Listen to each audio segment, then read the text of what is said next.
Alright, so this one's going to be pretty quick. This week on the installment of the Suited Shootist, as I was walking around today, actually, the thought struck me of cosplay, which sounds weird, right? But for most people, cosplay are those kind of people on the fringe of, your normal circle of friends that get dressed up and go to the Renaissance Fair or comic book conventions and stuff like that. But you'd be surprised how much cosplay we see on a daily basis. Some of it is as simple as a lot of folks, especially when they are just starting off, trying to work on improving their image, they will go all the way to the far end of the spectrum, and they'll start wearing suits and ties every day, and they'll start wearing much more elevated clothing than they normally do, and they look uncomfortable and they look out of place because it's not organic, it's not authentic to who they are. At that point, it's nothing more than a costume. This also applies in the defensive community as well.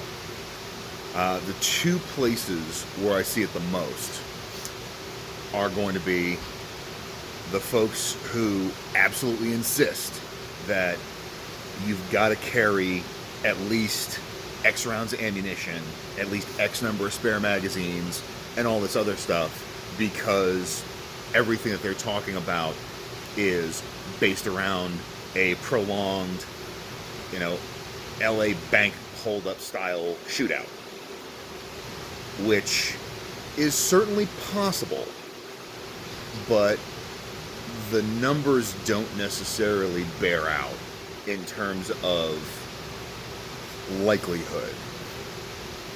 I am going to touch on another video about how I've personally chosen to balance the odds versus the stakes, because you hear that a lot. And everybody has to find their own threshold for that. But the other part of it, where I see a lot of this cosplay, is when folks talk about carrying knives. And it's not just within the defensive community in terms of like the training circuit and all that, but just dudes in general, especially down in the South. A lot of them, it's not uncommon to see somebody carrying a pocket knife. And invariably, anytime you talk to somebody about it, even if its primary function is utility, they'll always inject, oh, and if I had to, ... Like all of a sudden they're going to turn into Jason Bourne and stick this thing in the side of some guy's neck when they have not had any semblance of training or practice with any kind of blade craft.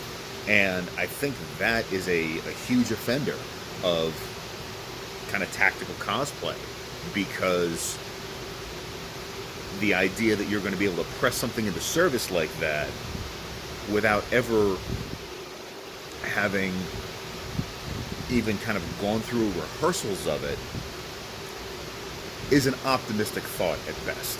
So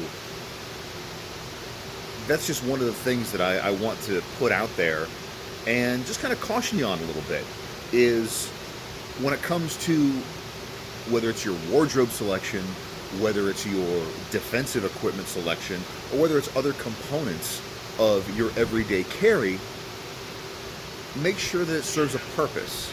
Make sure that you've given it some thought, because it's very easy to accidentally find yourself in this cosplay role, and suddenly now you have this false impression of what you might be capable of, and then when it comes time to apply those perceived capabilities, you could be in for an uncomfortable awakening, we'll put it that way. So carry what you want to carry. Make sure you know how to use it. And if it's something that requires any specialized training, go out and get it. Because, a jack and a tire iron are out there. Everybody pretty much knows how to use those. And even on a real bad day, there's not a lot of pressure being applied. You're not having to do it under time. But just because that tool set is something that you know how to use doesn't mean that you'd be able to perform the same task in an Indy 500 pit crew. So, just the thought that struck me. Hope you find it useful. And the next series of posts, I think I'm going to pick up on that Being Basic series that I talked about. And I appreciate everybody that has kind of stuck with us so far. We've officially hit 1 year. So, thank you.